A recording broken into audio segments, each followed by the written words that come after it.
और अंदर ही ले जाएगा हमें सीधे गुरु बीज के बाहर।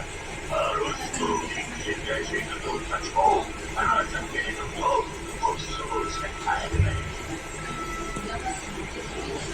बस इसी तरह की बात है, कामयाब मणि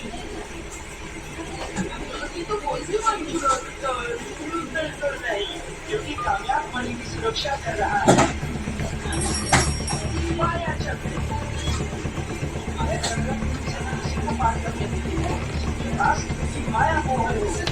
अब ये तो टूटा हुआ है। ओ हाँ, कैसी?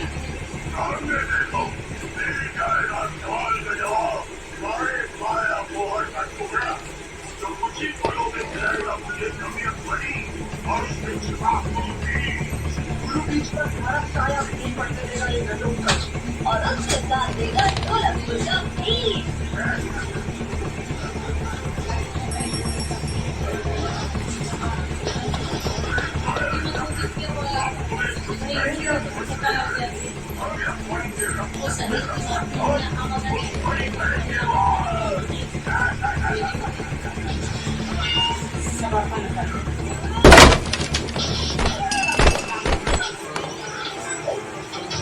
नहीं कोई व्याख्या नहीं।